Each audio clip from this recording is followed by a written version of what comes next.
Morning students, आज हम लोग जो है Jharkhand council of educational research training, यहाँ पे देखिए मॉडल सेट पेपर है 2025 का, सेशन 24 से 25 जो एग्जाम होने वाले हैं उसका मॉडल पेपर है।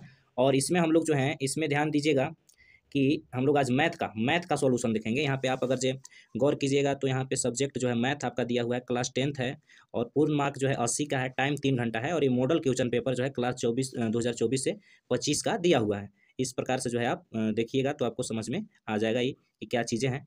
और और आगे देखिए क्या चीज़ है, यहाँ पे कुछ इंस्ट्रक्शंस दिए हुए हैं। चलिए हम डायरेक्ट समय ना गवाते हुए यहाँ पे ध्यान देते हैं। मेन चीज़ें जो हैं जिस पे हम लोग को बात करना है कि यहाँ पे जो है सेक्शन ए जो है, सेक्शन ए दिया हुआ है, खंड ए दिया है।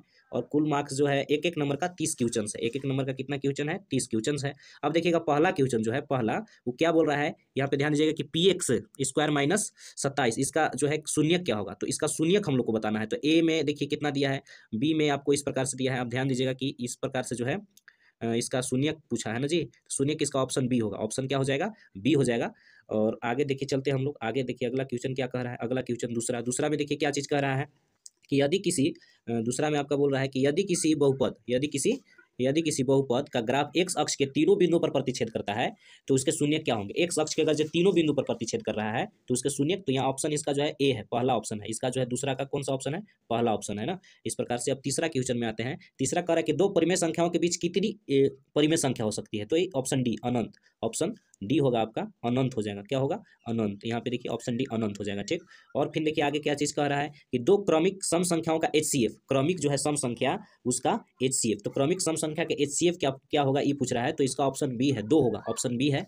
चौथा का आपका ऑप्शन बी है। पांचवा देखिएगा, ध्यान दीजिएगा पांचवा में क्या चीज़ कह रहा है कि पांचवा कह रहा है कि पांचवा क्वेश्चन कह रहा है कि दो चर एक्स और वाई में रैखिक समीकरण X plus B Y plus C बराबर 0 में कितने अधिकतम हल इसके संभव है, यानी इसके हल जो है कितने संभव हैं। तो यहाँ पे ऑप्शन आपका सी हो जाएगा, अनगिनत, क्योंकि एक्स और वाई का मान हम अनगिनत रख सकते हैं। तो इसके हल जो है कितने संभव है पूछ रहा है, तो इसके हल जो है अनगिनत हो सकते हैं।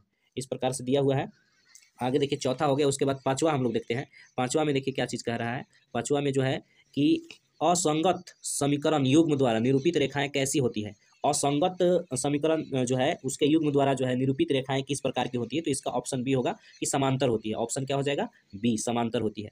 अब इसके बाद हम लोग सातवां चलते हैं। सातवां में कह रहा है, क्या चीज़ कह रहा है सातवां में कह रहा है कि x square minus 3x plus 2 का बराबर 0 है, इसका मूल ज्ञात करना है। क्या ज्ञात करना? सातवां का मूल। तो मूल इसका जो है ऑप्शन सी आपका है, यानी कि जो 2 होगा इसका मूल। अगर जो आप एक मूल कोई पूछ रहा है तो कितना होगा? ऑप्शन सी, 2 ना। सातवां के बाद आते हैं आठवां में हम लोग। आठवां क्वेश्चन देखिए क्या कह रहा है कि दो लगातार विषम धनात्मक पूर्णांक ज्ञात कीजिए जिसके वर्गों का योग 290 हो। दो लगातार धनात्मक विषम पूर्णांक ज्ञात करना है जिसके वर्गों का योग कितना होना चाहिए? 290। तो ये होगा आपका ऑप्शन डी, 11 और 13। इस प्रकार से हम लोग बनाते जाएंगे। आठवां के बाद आते हैं नौवां में। नौवां कह रहा है कि निम्नलिखित में कौन समांतर श्रेणी में है, कौन सा इसमें क्या है समांतर श्रेणी। तो इसका ऑप्शन आपका सी होगा, क्योंकि इसके बीच का जो अंतर है, जब आप a2 minus a1 a3 minus a2 कीजिएगा तो इसमें जो समान अंतर आएगा वही होता है, एक ही प्रकार के अंतर आना चाहिए। तो इसका ऑप्शन आपका क्या हो जाएगा? सी, नौवां का।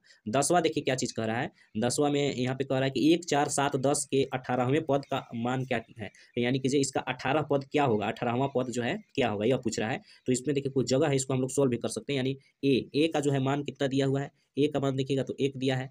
और डी अगर जो आप निकालिएगा तो डी का हो जाएगा कि a2 माइनस a1 होता है, यानी 4 माइनस अगर जो 1 करेंगे यहाँ पे तो आपका 4 माइनस 1 कीजिएगा तो क्या आएगा? 3 आएगा, यानी डी का मान कितना आएगा? 3। अब हम लोग 18वां पद कह रहा है तो ए प्लस का डी होता है 17 डी होता है, ए प्लस 17 डी। इस पे देखिएगा अच्छा राइटिंग नहीं बन रहा। ए का मान कितना है आपका? ए का मान 1 है और प्लस जो है यहाँ पे 17 है और गुने डी का मान कितना आया है जी? 3 आया है। तो 17 तिया 51 और 1, 17 तिया 51 और 1 कितना होगा? 52। यहाँ पे आप देखिएगा कि इसका 52, तो 52 का है ऑप्शन सी, ऑप्शन सी इसका हम लोग लगा देंगे। इस प्रकार से ऑप्शन सी, जहाँ पे जगह रहेगा वहाँ बताने का कोशिश किया जाएगा, हालांकि इसमें स्पेस नहीं बच रहा है और राइटिंग भी अच्छी नहीं है। और 11 नंबर में देखिएगा, 11 का कह रहा है कि 11 में क्या क्वेश्चन कर रहा है कि दो समरूप त्रिभुजों के क्षेत्रफलों का अनुपात 16:9 है, तो उनकी संगत भुजाओं का अनुपात क्या होगा, यानी इनके संगत भुजाओं का अनुपात पूछ रहा है। तो इसका अनुपात जो है ऑप्शन सी होगा, ऑप्शन सी 4:3, ऑप्शन सी होगा इसका। इसके बाद देखिएगा हम लोग 12 नंबर में आते हैं। कौन नंबर में आएंगे? 12 में। तो 12 देखिए क्या है कि समचतुर्भुज के विकर्ण 6 सेंटीमीटर और 8 सेंटीमीटर है, इसकी प्रत्येक भुजा की लंबाई क्या होगी। इसकी पूछ रहा है 12 का नंबर का कि इसकी प्रत्येक भुजा की लंबाई क्या होगी। तो इस 12 का ऑप्शन सी है 5 सेंटीमीटर। ऑप्शन क्या है? सी है 5 सेंटीमीटर। 13 देखिए क्या चीज़ है। 13 में जो कह रहा है देखिएगा, 13 में कह रहा है कि दो अक्षों के प्रतिच्छेद बिंदु को क्या कहते हैं? दो अक्ष है उसके जो है प्रतिच्छेद बिंदु है उसको क्या कहा जाता है? 13 नंबर में तो उसको बोलते हैं मूल। मूल जैसे आप देखिएगा मूल बिंदु चाहे ऐसे भी जान रहे होंगे कि ये जो होता है कि एक्स अक्ष होता है, एक्स एक्स डैश, और ये जो है वाई और वाई डैश होता है, और यहाँ पे जीरो जो होती है ऐसे जीरो, इसी को बोलते हैं मूल बिंदु। क्या बोलते हैं? मूल बिंदु। तो वही चीज़ पूछ रहा है, तो यहाँ पे ये हो जाएगा इस प्रकार से 13 का ऑप्शन बी हो गया। ठीक, अब देखिए 13 के बाद आते हैं 14 नंबर में। इसमें आएंगे 14 में। 14 में करेक्ट वाई अक्ष से 5 इकाई युग्म और एक्स अक्ष पर एक बिंदु पी स्थित है। तो बिंदु पी के निर्देशांक पूछ रहा है। बिंदु पी का निर्देशांक हम लोग से क्या कर रहा है? पूछ रहा है, यानी कि जो 14वां बिंदु पी का निर्देशांक, तो ये ऑप्शन जो है ए होगा। इसका ऑप्शन क्या होगा? ए हो जाएगा। तो 14 के बाद देखिए 15 है। 15 क्या चीज़ कह रहा है? 15 में ध्यान दीजिएगा कि 15 कह रहा है, 15वां आपका जो है बोल रहा है कि साइन, यहाँ देखिएगा कि साइन ए बराबर 3/4, तो कोसेक ए का मान क्या होगा? तो आपको पता है कि साइन, यहाँ पे पूछ रहा है कि साइन ए बराबर जो है क्या चीज़ दिया हुआ है? साइन ए बराबर दिया है 3/4। तो साइन का उल्टा ही होता है कोसेक। साइन का उल्टा क्या होता है?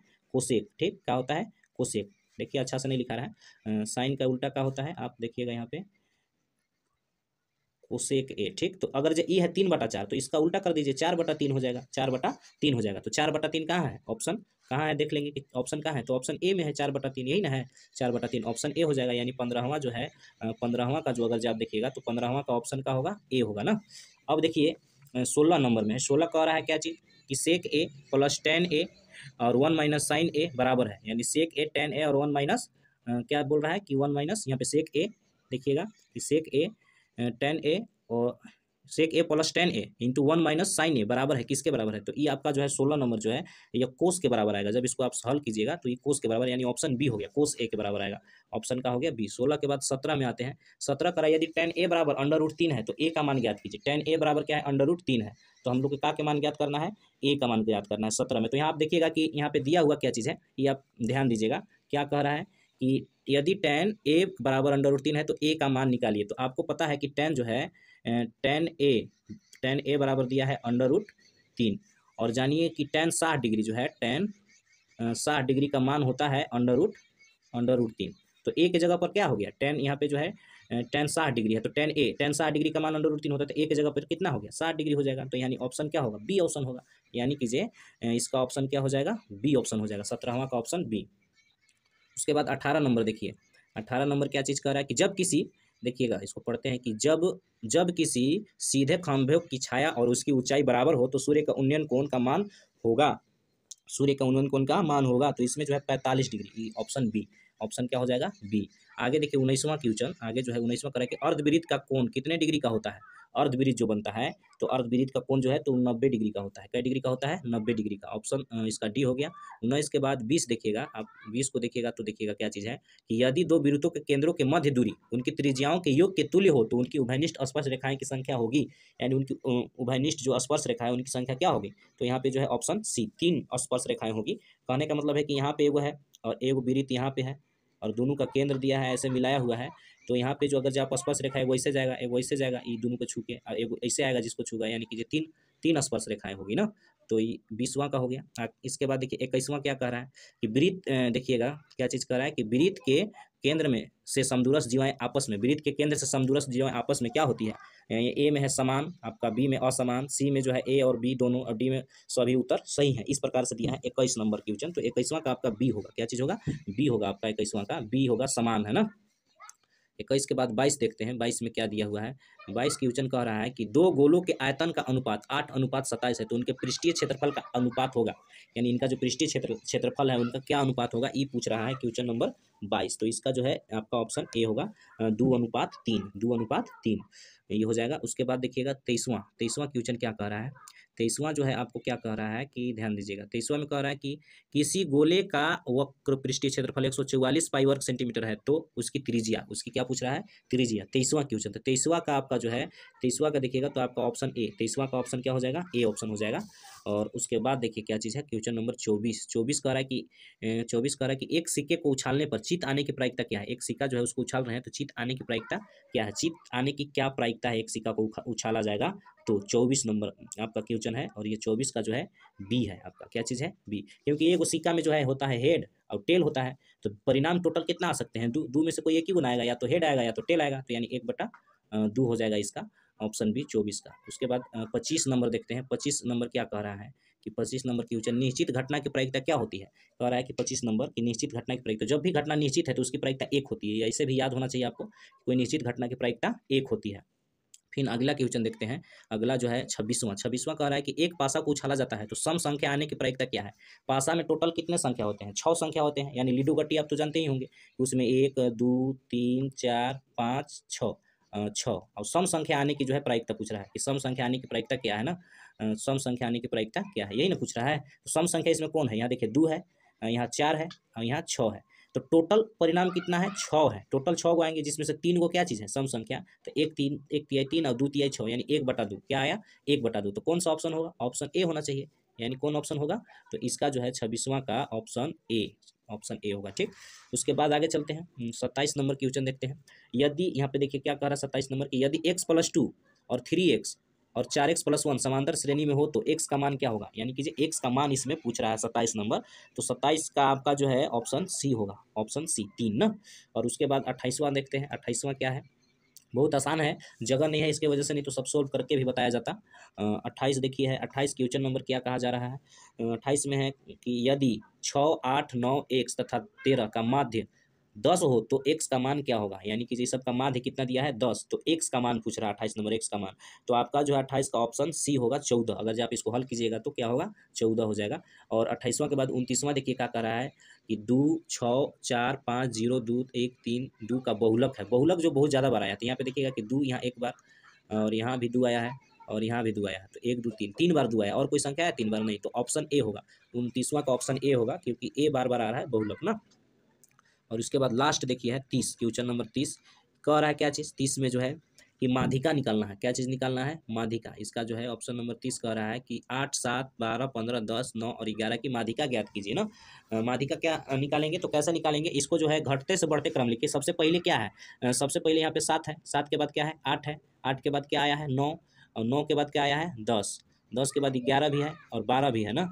13 नहीं ना है, 11 है, 12 है, 13 नहीं है, 14 नहीं है, 15 है डायरेक्ट। ठीक, 15 है। तो बीच की संख्या, यानी 3 गो इधर हो जा रहा है और 3 गो इधर हो जा रहा है, तो बीच में क्या बच रहा है 10। तो इसका ऑप्शन क्या हो जाएगा, पहला ए, इसी में ना 10 दिया है, तो इसका जो है ऑप्शन आपका ऑप्शन क्या हो गया, ए नंबर हो गया।